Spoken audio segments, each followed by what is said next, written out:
Please put on your mic. सभापति महोदय, आपने मुझे कृषक उपज व्यापार और वाणिज्य संशोधन सरलीकरण विधेयक 2020 पे बोलने की अनुमति दी, इसके लिए आपका मैं धन्यवाद करता हूं। साथ ही महोदय, यह किसानों के लिए एक ऐतिहासिक बिल है।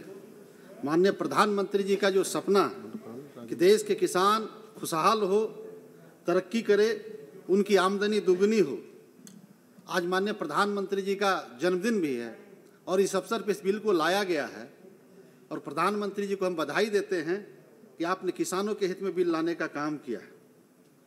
पिछले दिनों आवश्यक वस्तु अधिनियम 2020 भी लोकसभा में पास हो चुका है। उसके बाद कई प्रकार के अनाज और कृषि उत्पादन को खुला बाजार देने की ओर उठाया गया यह कदम है। इससे किसानों को अपनी मर्जी का मार्केट उपलब्ध होने वाला है। इस बिल के द्वारा किसानों को अपने फसल को बेचने की पूर्ण स्वतंत्रता प्रदान करने का प्रस्ताव किया गया है। इस कानून के बनने से किसान भिन्न भिन्न वैकल्पिक चैनलों के माध्यम से अपनी फसल का लाभकारी कीमत प्राप्त करने के लिए निर्णय लेने के लिए सक्षम होंगे। किसानों को जो मुख्य फायदे होने वाले हैं, जैसे कृषक उपज का व्यापार और वाणिज्य करने की स्वतंत्रता, व्यापार हेतु पात्रता, इलेक्ट्रॉनिक ट्रेडिंग और लेन देन प्लेटफॉर्म, बाजार शुल्क की समाप्ति, किसानों के भुगतान, विवाद समाधान तंत्र, संचालन के अधिकार का निलंबित अथवा रद्द करना, नियमों के उल्लंघन पर जुर्माना, ये कई महत्वपूर्ण इसमें नियम लाया गया है। महोदय, महामहिम राष्ट्रपति महोदय के द्वारा कृषि को बढ़ावा देने के लिए किसानों की आमदनी को बढ़ाने के उद्देश्य से 2 अध्यादेशों को जारी किया गया है। उसी के अनुरूप यह विधेयक प्रस्ताव पर विचार हो रहा है। अब किसानों को अपनी फसल को बेचने की पूर्ण स्वतंत्रता प्रदान की जा रही है। सरकार एक राष्ट्र एक कृषि बाजार की अवधारणा को पूरा करने जा रही है। अब सभी प्रक्रिया इलेक्ट्रॉनिक और पारदर्शी हो रहे हैं। महोदय, लोगों को आशंका है कि क्या सरकारी मंडियों को कमजोर करने से देश के किसानों को कोई नुकसान तो नहीं होगा। ऐसी आशंकाएं निर्मूल है और यह सुधारात्मक कदम है। इससे किसानों को भला ही होगा। जैसे मंडी से बाहर किसानों से सीधे उपज खरीदने के लिए किसी भी प्रकार के लाइसेंस की आवश्यकता नहीं होगी। राज्य या केंद्र किसी खरीद पर कर नहीं थोपेगी। 3 दिनों के अंदर भुगतान की व्यवस्था होगी। किसानों को न्यूनतम कीमत की गारंटी होगी।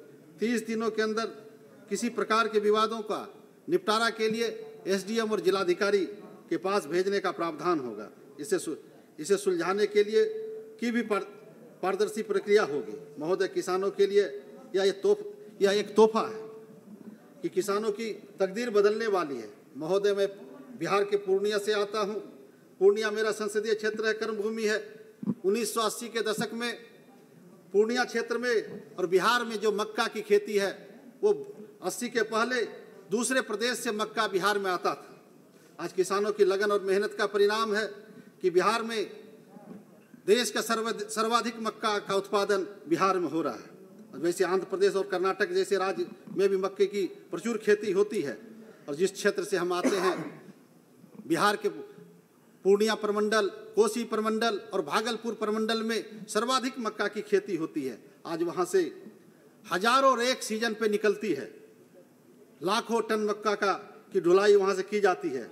किंतु खेत के साथ कहना पड़ रहा है कि जहाँ उत्तर बिहार की सबसे बड़ी मंडी है गुलाबबाग की मंडी, वहाँ पे किसानों के लिए समुचित व्यवस्था नहीं है। सुलभ मार्केटिंग की व्यवस्था नहीं है। किसानों को एमएसपी नहीं मिल पाता। अब आशा करता हूँ कि पूर्णिया के किसानों को सभी प्रकार की सुविधाएं प्रदान होगी। महोदय, आपको यह जानकर खुशी होगी कि बिहार ही ऐसा राज्य है जहाँ खरीफ और रबी और गर्मी तीनों मौसमों में मक्का की खेती होती है और पूर्णिया हमेशा इसमें अग्रणी भूमिका निभाती है।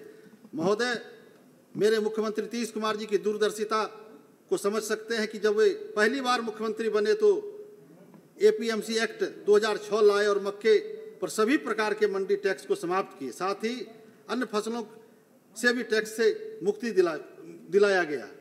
हम लोग उनके शुक्रगुजार हैं। महोदय, मेरी अपने राज्य से संबंधित 2 मांगे हैं।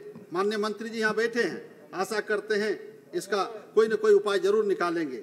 अभी बिहार में मात्र एक मक्का अनुसंधान केंद्र बेगूसराय में है।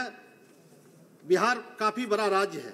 मक्का किसानों की सुविधा को देखते हुए एक मिनट में सुविधा को देखते हुए मेरी मांग है कि पूर्णिया में एक मक्का अनुसंधान केंद्र स्थापित हो। साथ ही केला की भी प्रचुर खेती है। आज केला के किसानों की हालत यह है कि उस पे जो कई तरह के रोग हो रहे हैं, उस पे एक केला अनुसंधान केंद्र भी, उस पे एक प्रयोगशाला पूर्णिया के अंदर में लगे ताकि किसानों की हालत सुधारी जा सके। एक मिनट। साथ ही मैं माननीय मंत्री जी से दूसरी मांग है कि Rajendra Prasad central agriculture university में शोध कार्य अभी नहीं हो रहा। जब तक राज्य सरकार के अंदर था वहां पे शोध का कार्य हो रहा था, और हम माननीय मंत्री जी से मांग करेंगे कि उन्नत क्वालिटी की नई वैरायटी की नए तकनीक का प्रयोग वहाँ पे होना चाहिए। और वहाँ पे मक्के का जो नई वैरायटी है उसको वहाँ पे किसानों के हित में मैं जो P3522 1 ईयर हाइब्रिड की उपलब्धता है उसको सुनिश्चित करने की मांग माननीय मंत्री जी से हम करते हैं। महोदय शुरू करें। महोदय हो गया संतोष जी, हो गया, प्लीज शुरू करें।